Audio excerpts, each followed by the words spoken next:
Shalom, apa kabar? Baik dan sehat ya. Kita bertemu kembali untuk membahas bab yang kedua, bagian terakhir ya. Silakan kalian simak video pembelajaran ini, kemudian kerjakan tugasnya. Selamat belajar, Tuhan Yesus memberkati.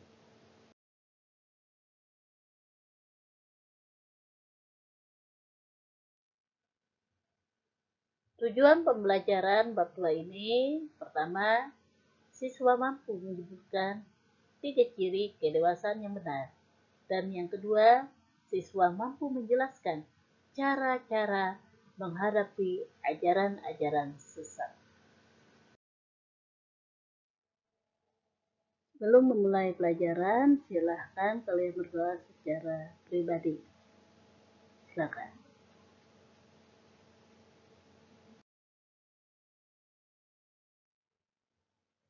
Bacaan Alkitab terambil dari Efesus pasal 4 ayat 11 sampai 15 dan Kolose pasal 1 ayat 7 sampai 12.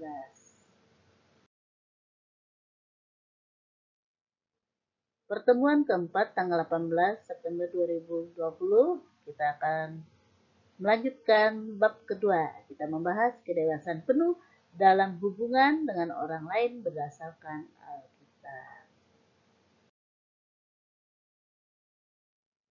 Baik, sekarang kita lanjutkan materinya. Apa itu kedewasaan penuh? Kedewasaan penuh adalah kedewasaan yang tidak berpusat pada diri sendiri, melainkan pada hidup yang berorientasi kepada orang lain. Inilah yang disebut sebagai altruisme, yaitu hidup yang tidak berpusat pada diri sendiri, melainkan pada keinginan untuk mengutamakan kepentingan dan kesejahteraan orang lain. Contoh ini sudah dinyatakan Tuhan Yesus melalui kematiannya pada kayu salib, seperti yang digambarkan oleh Rasul Paulus dalam Filipi 2 ayat 5-11. Silahkan kalian baca.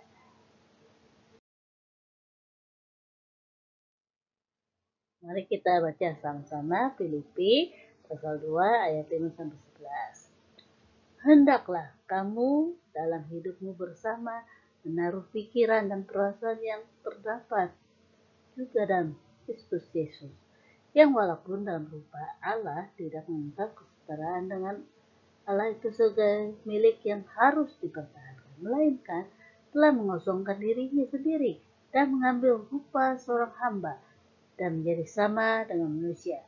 Dan dalam keadaan sebagai manusia, ia telah merendahkan dirinya dan taat sampai mati, bahkan sampai mati di kayu salib. Itulah sebabnya Allah sangat meninggikan dia dan mengaruniakan kepadanya nama di atas segala nama, supaya dalam nama Yesus bertekuk lutut segala yang ada di langit dan yang ada di atas bumi dan yang ada di bawah bumi, dan segala lidah mengaku Yesus Kristus adalah Tuhan, bagi kemuliaan Allah Bapa.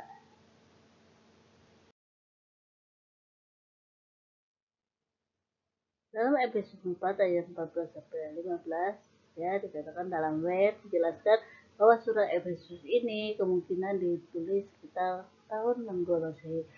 Ini adalah salah satu puncak dalam pernyataan tapi ya, dan menduduki tempat yang unik di antara surat Paulus.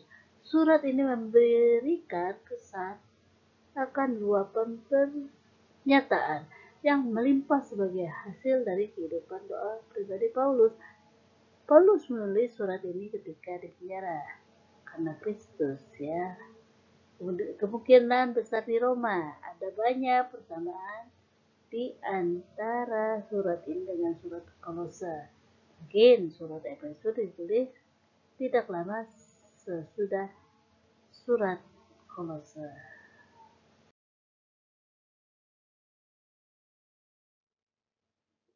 Beberapa teolog, diantaranya Evangelist Thompson, setuju bahwa tema utama surat Efesus adalah tanggapan kepada sejumlah orang Yahudi yang baru menjadi Kristen, yang seringkali memisahkan diri mereka dari saudara-saudara mereka yang berasal dari latar belakang non-Yahudi. Oleh karena itulah, tampaknya Paulus merindukan pertumbuhan jemaatnya di dalam iman, kasih, hikmat, seperti tersirat dalam Efesus 1 ayat 15-17. Ia sungguh-sungguh menginginkan agar hidup mereka layak di hadapan Tuhan Yesus Kristus. Misalnya Efesus 4 ayat 1-3, Efesus 2 ayat 1 dan 2. Dua tema berikut ini tampak menonjol dalam surat Efesus. Pertama, bersama, menghidupkan kita bersama-sama. Efesus 1 ayat 3. Membangkitkan kita, memberikan tempat bersama-sama. Pasal 2 ayat 6, turut bersama-sama dibangunkan. Pasal 2 ayat kedua. Dan yang kedua, satu, menunjukkan kesatuan. Satu manusia baru, Efesus 2 ayat 15. Satu tubuh, pasal 2 ayat 16, pasal 4 ayat 4. Satu roh, pasal 2 ayat 16, pasal 4 ayat 4. Satu pengharapan, pasal 4 ayat 4. Satu Tuhan, satu iman, satu baptisan, satu Allah dan Bapa dari semua, Allah yang di atas semua dan oleh semua dan di dalam semua. Pasal 4 ayat 6. Nah, seperti yang sudah dipaparkan tadi, pentingnya kesatuan jemaat itu mendapat tekanan yang sangat kuat. Kesatuan jemaat hanya bisa terjadi apabila setiap orang bisa berpegang teguh pada keyakinan yang telah mereka pelajari dan peroleh. Melalui surat Efesus pasal 4 ayat 14 dan 15 mengingatkan bahwa orang yang dewasa tidak akan mudah diombang-ambingkan oleh berbagai pengaruh atau ajaran yang palsu, seperti yang saat ini semakin banyak bertebaran di mana-mana.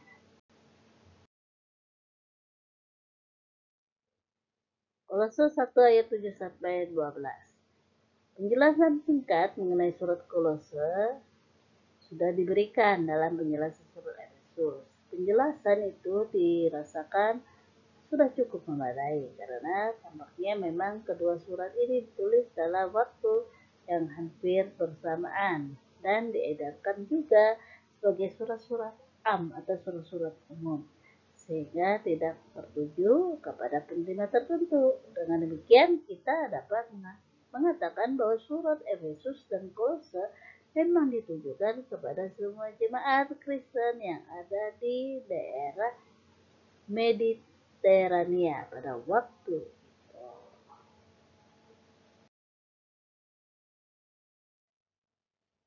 Isi surat Kolose pasal 1 ayat 7-12.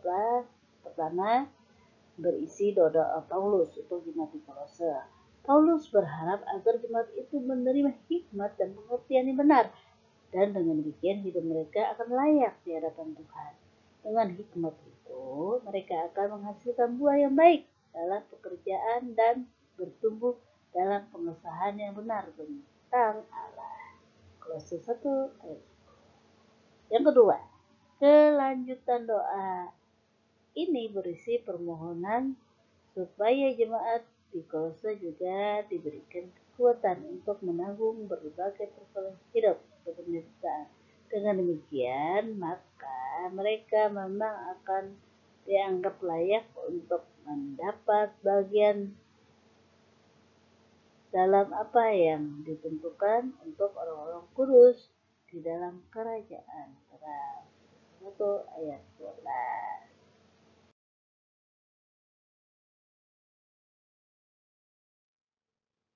Sebagai orang Kristen diharapkan bertumbuh hingga mencapai kedewasaan penuh, yaitu kedewasaan secara rohani dan kedewasaan secara jasmani.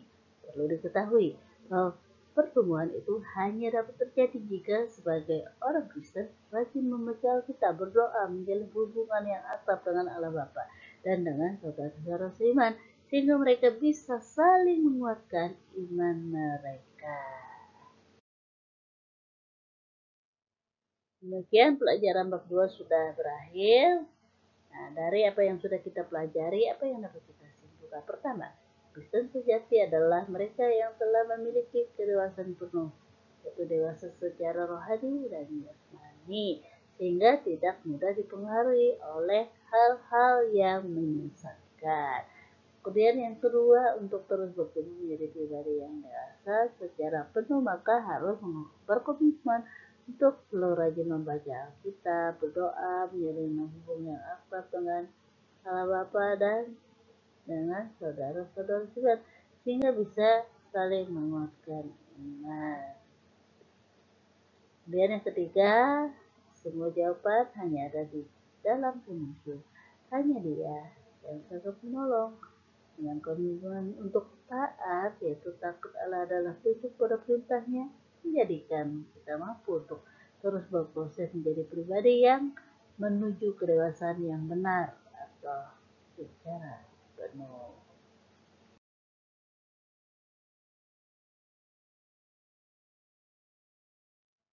Sekarang siapkan alat tulis dan buku latihan.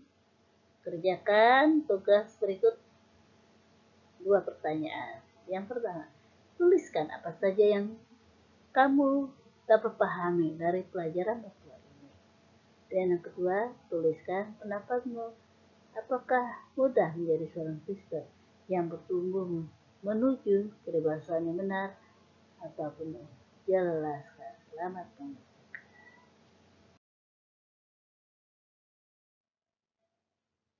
Pertemuan yang akan datang tanggal 25 September 2020 kita akan ulangan.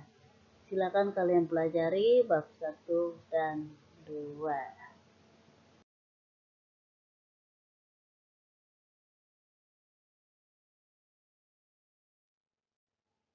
Sebelum masuk dalam doa,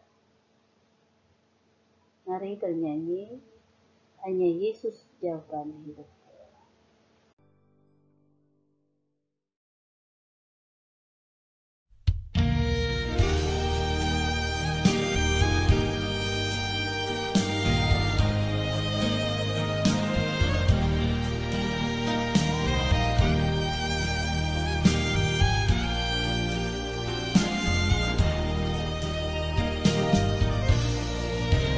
Kala ku cari damai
akhiri pelajaran bab 2 ini.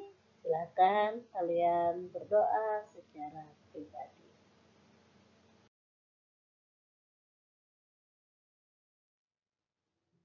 Kita ucapkan sampai jumpa lagi. Salam sehat dan tetap semangat.